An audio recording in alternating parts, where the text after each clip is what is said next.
एक साथ कई देवताओं की पूजा करने से आपके साथ क्या होता है, आपके जीवन में क्या घटित होता है। मैं आपको बता दूं कि जब आप कई देवताओं की एक साथ पूजा करते हैं तो आपके शरीर, आपके दिमाग और आपका जीवन जो है वो धीरे धीरे परिवर्तित होता चला जाता है। वैसे तो एक देवता की पूजा करनी चाहिए, एक को ही मानना चाहिए, क्योंकि जब एक को आप मानते हैं तो एक में ही सब आ जाते हैं। पर हमारे सनातन धर्म में क्योंकि अलग अलग देवता हमारे शरीर को संचालित करते हैं, अलग अलग देवता से हमारा जो शरीर है वो बना हुआ है और उनका प्रभाव हमारे शरीर पर पड़ता है। जैसे शनि का प्रभाव भी हमारे शरीर पर पड़ता है, अन्य ग्रहों का प्रभाव भी पड़ता है, नक्षत्रों का प्रभाव भी जन्म लेते ही व्यक्ति के शरीर आत्मा पर पड़ना शुरू हो जाता है, जीवन पर पड़ना शुरू हो जाता है। उसी प्रकार से जो पंच तत्वों से हमारा जो शरीर बना हुआ है उनकी आराधना का वर्णन किया गया है। साथ ही भगवान सूर्य की आराधना का वर्णन भी किया जाता है। भगवान गणेश जो है वो अग्र पूजा के अधिकारी हैं, यानी सबसे पहले भगवान गणेश की आराधना पूजा की जाती है, तो भगवान गणेश की पूजा करना भी बहुत महत्वपूर्ण होता है। साथ ही हमारे जो पितृ होते हैं, ग्राम देवता होते हैं, इष्ट देवता होते हैं, उनकी पूजा करना भी हमें विशेष फलदायी होता है। तो मैं आपको बता दूं कई देवताओं की पूजा करने से आपके जीवन में क्या होगा, फल आपको मिलता है। देखिए, कई देवता जो आपके भौतिक जीवन और आपके आध्यात्मिक जीवन को सुखमय बनाते हैं। भौतिक जीवन जो आप जी रहे हैं, भौतिक जीवन में आपको पैसा चाहिए, भौतिक जीवन में आपको अपना परिवार चाहिए, भौतिक जीवन में आपको जो आपकी आवश्यकताएं हैं उनको पूरा करने के लिए साधन चाहिए। भौतिक जीवन आपका ये होता है जो आपको मनोरंजन भी चाहिए, आपके शरीर सहूलियत भी चाहिए। आध्यात्मिक जीवन जो परमात्मा की तरफ जाता है, आध्यात्मिक जीवन में आपको परमात्मा की भक्ति चाहिए, उनकी शक्ति चाहिए और अंत समय में मोक्ष की प्राप्ति चाहिए होती है। तो भौतिक जीवन भी सुखमय आपको बनाना है और आध्यात्मिक जीवन भी आपको सुखमय बनाना है। तो इसलिए अलग अलग देवताओं की उपासना का विधान बनाया गया ताकि आपका भौतिक जीवन भी सुखमय हो पाए, आध्यात्मिक जीवन भी सुखमय हो पाए। तो सबसे पहले बात करते हैं उन देवताओं की, जो देवता, जो शक्तियाँ आपके भौतिक जीवन को सुख प्रदान करती हैं, आपके भौतिक जीवन को सुखमय बनाना शुरू कर देती हैं। सबसे पहली शक्ति होती है उनमें, वो होती है आपके पितरों की शक्ति। वो पितरों की जो शक्ति होती है वो असीम होती है और पितरों की शक्ति इतनी प्रबल होती है कि अगर आपके घर के पितर नाराज हो जाएं तो आपके घर के पितरों को कोई अन्य व्यक्ति प्रसन्न नहीं कर सकता। इसलिए पितरों को मनाना हमारे लिए बहुत महत्वपूर्ण होता है। वैसे भी बड़े बुजुर्गों की सेवा का विधान हमारे धर्म में पहले से ही है। हम जीते जी भी अपने माता पिता की सेवा करते हैं और स्वर्ग सिधारने के बाद भी उनकी सेवा करते हैं। सनातन धर्म ही एक ऐसा धर्म है जिसमें माता पिता का जो दर्जा है वो इतना ऊंचा बताया गया है, जिसमें जीते जी भी माता पिता की सेवा की जाती है, बुजुर्गों की सेवा की जाती है और उनके स्वर्ग सिधारने के बाद भी उनको नाम ले जाता है, उनकी सेवा की जाती है। साथ ही कुलदेवी और कुलदेवता की पूजा करना भी विशेष माना गया है, क्योंकि कुलदेवी और कुलदेवता हमारे परंपरागत रूप से पूजने वाले देवी देवता होते हैं और ये हमें संतान सुख की प्राप्ति कराते हैं।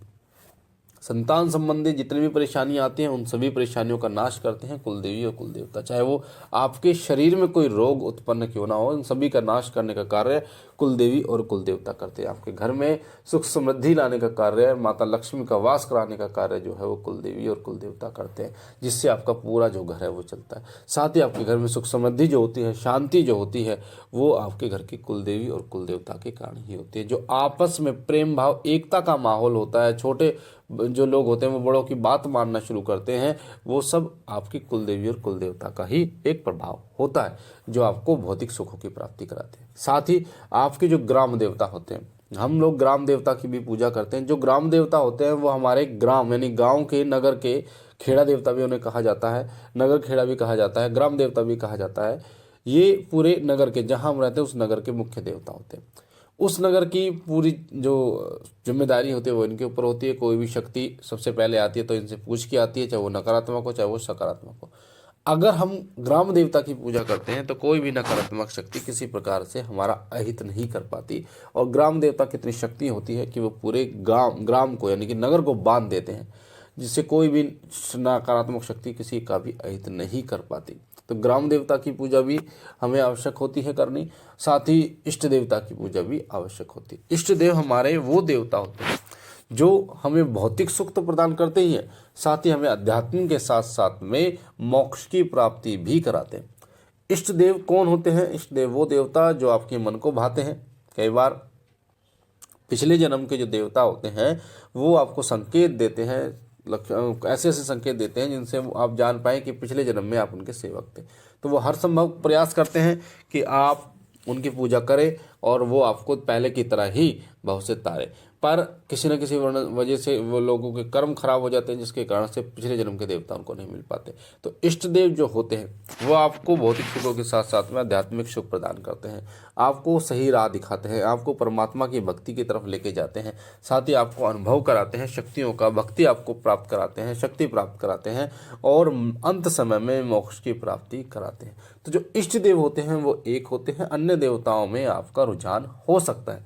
यानी अन्य देवता जैसे माता काली आपके इष्ट हैं तो हनुमान जी में आपका रुझान हो सकता है, उनकी सेवा करने में, भगवान शिव की सेवा करने में आपको रुझान हो सकता है। और कहीं ना कहीं ये सभी देवता एक दूसरे से जुड़े होते हैं। अगर आप एक की सेवा करते हैं तो अन्य जो देवी देवता हैं वो अपने आप ही प्रसन्न होने शुरू हो जाते हैं।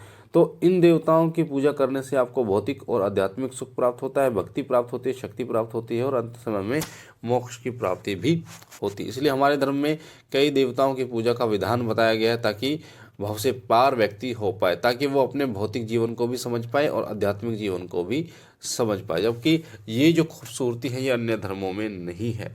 इसलिए सनातन धर्म जो है वो सबसे श्रेष्ठ था, है और रहेगा। जितने भी लोग हैं वो सनातनी ही हैं और शुरुआत से ही जब जन्म हुआ तो सभी सनातनी ही थे। बाद में धीरे धीरे जो भी मनुष्य ने, इंसान ने अपनी सोच के अनुसार जो जातियां बनाई हैं वो एक अलग है, पर सभी के सभी जो है वो हिंदू थे, हिंदू ही रहेंगे। परमात्मा सबका उद्धार करे, सब पर कृपा करे। और मुझे आशा है जानकारी अच्छी लगी होगी आपको। अगर पहली बार चैनल पे है तो चैनल को लाइक कीजिए, शेयर कीजिए, सब्सक्राइब कीजिए। जो भी जानकारी हम डालें वो आपको सबसे पहले मिले, इसलिए आप बेल आइकन को दबाइए। बाबा भोलेनाथ आप पर असीम कृपा बनाए रखें, आप और आपका परिवार सुखी रहे, स्वस्थ रहे, खुश रहे। हम मिलते एक नई जानकारी के साथ, तब तक के लिए ओम नमः शिवाय।